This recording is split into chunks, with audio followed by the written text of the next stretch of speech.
Pessoal, boa noite. Hoje nós vamos trabalhar a sintaxe. Dividi aqui em duas partes para facilitar para você. Então aqui, ó, sujeito. O que é o sujeito, pessoal? O sujeito é aquele ou aquilo de quem se fala. Ou seja, você tem uma oração, nessa oração ela vai ter um sujeito e você vai estar trazendo algo sobre esse sujeito. E o predicado seria a informação sobre esse sujeito.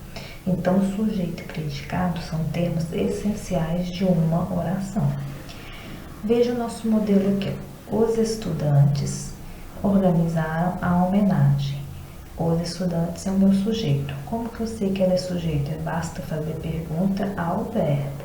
Então, a dica para vocês encontrarem o sujeito, vocês vão fazer o que ou quem ao verbo. Lembrando que sujeito pode ser pessoa, coisa, animal, objeto ou sentimento.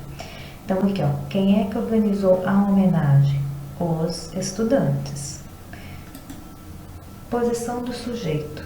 O sujeito, pessoal, vocês estão acostumados a ver ele no início da oração, mas ele pode vir também no meio ou no fim.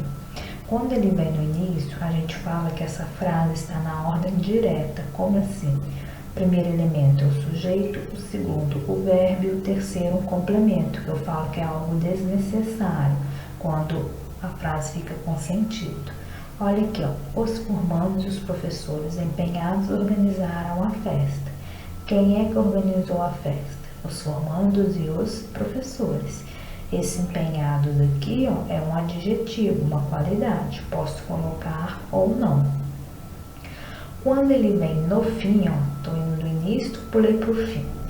Quando ele vem no fim, a gente fala que a ordem é inversa. Então, no início, ordem direta, no fim, ordem inversa. O que significa isso? O meu sujeito ele vai estar no final. Organizaram a festa, os formandos e os professores empenhados. Veja que o meu sujeito está no final, vermelho. Mas e a palavra empenhados? Empenhados é um complemento, não há necessidade dele estar aqui no final. Então, minha frase termina aqui, ó, em professores, está no final. Então, na ordem inversa, eu venho primeiro com o verbo, depois o sujeito e o complemento, caso tenha. E quando ele está no meio, pessoal, quando o sujeito está no meio, é como se ele quebrasse o predicado. Então, olha só, empenhados, complemento. Os formandos e os professores, sujeito. Organizaram a festa, o verbo. O que eu quero que vocês guardem?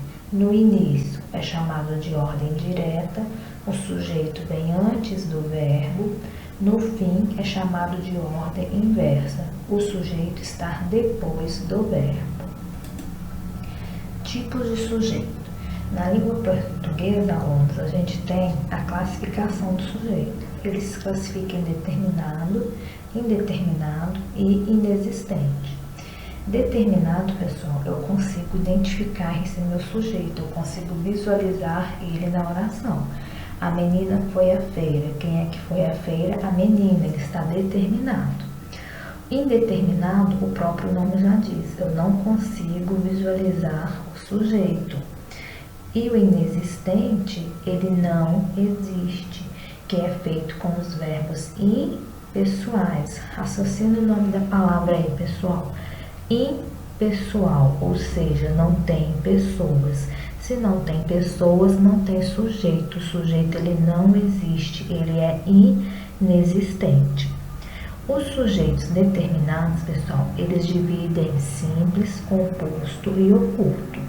O que vem a ser o sujeito simples? Ele apresenta apenas um núcleo.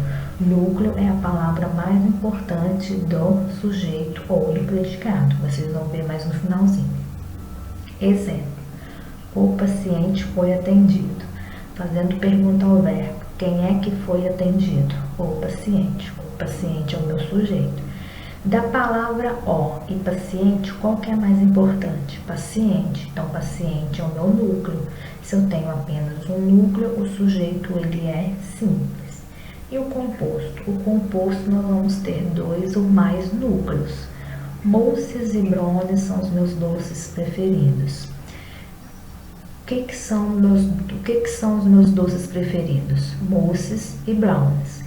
Tirando a conjunção i, mousses e brownies é a palavra mais importante do sujeito. São as palavras mais importantes. Então, eu trato de sujeito composto. Agora, observe aqui, ó, eu coloquei sujeito oculto, sujeito indeterminado. Um está com cor diferente, mas os dois estão sublinhados. Oculto e indeterminado, gente, não é a mesma coisa. Sujeito oculto, ele está escondido no verbo. Eu leio a oração e consigo identificar quem é que praticou essa ação. Então, a gente fala que ele é determinado pela desinência verbal. Desinência é o que está no finalzinho do verbo. Veja bem aqui, ó, andamos a tarde toda. Quem é que andou a tarde toda? Nós. Eu descubro que o sujeito é nós, porque o finalzinho do verbo, nós andamos a tarde toda. A palavra com o pronome nós, ele não aparece aqui, mas ele está escondido no verbo. Por isso que é denominado de sujeito oculto. O indeterminado é aquele que eu não sei quem é que praticou a ação. Então, aqui, ó, opinam sobre tudo. Quem é que opina? Eles, mas quem são esses eles? O João e o Francisco, o João e a Maria? Então, eu não tenho certeza. Então, nesse caso, ele é indeterminado.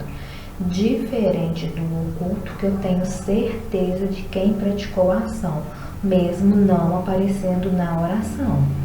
Fui ao supermercado. Quem é que foi ao supermercado? Eu. Então, eu consigo descobrir o verbo, o sujeito, mesmo ele estando escondido. E o inexistente, pessoal, é igual eu falei aqui em cima. Ele não existe. Vai ser trabalhado com os verbos impessoais, que não tem pessoa. Que no caso aqui eu coloquei o exemplo, um fenômeno da natureza. Amanheceu. Se eu colocasse amanheceu não, vamos inventar um verbo aqui, ó. Choveu muito esta noite. Muita gente acha que esta noite seria o sujeito, e não tem sujeito nessa oração, ele é inexistente. Veja aqui, ó, sujeito inexistente é igual oração sem sujeito, então pode aparecer em provas o nome sujeito inexistente e oração sem sujeito, que é a mesma coisa. Quanto que a gente vai encontrar? Vai ser sempre na oração aqui, ó, com os verbos impessoais. Ou seja, ele vai estar na terceira pessoa do singular.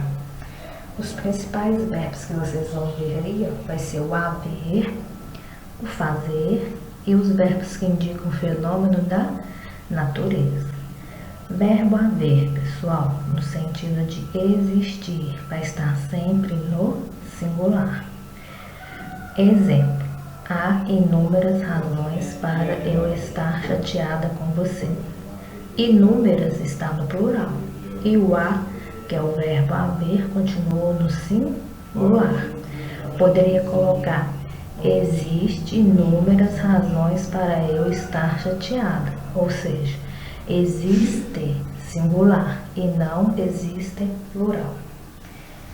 Verbo fazer, pessoal, vai ser um fenômeno, indica o tempo decorrido, ou fenômeno atmosférico, que a gente conhece como fenômenos da natureza. Então, veja bem aqui, ó, o fazer, terceira pessoa do singular. Faz 2 semanas, faz 5 anos, faz 3 horas e não fazem, sempre no singular. Exemplo.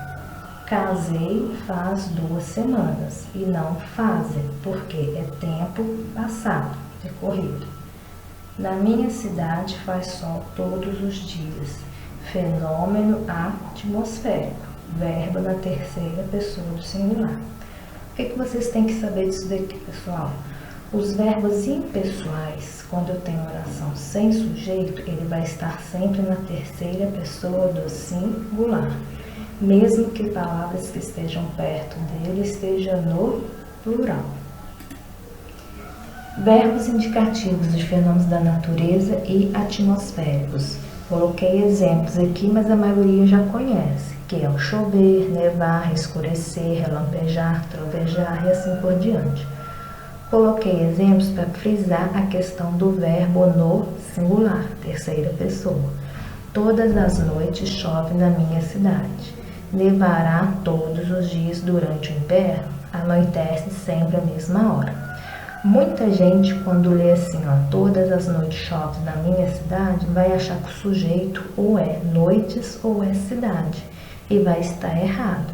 Porque se eu tenho fenômeno da natureza, significa que essa oração não tem sujeito. É sujeito inexistente.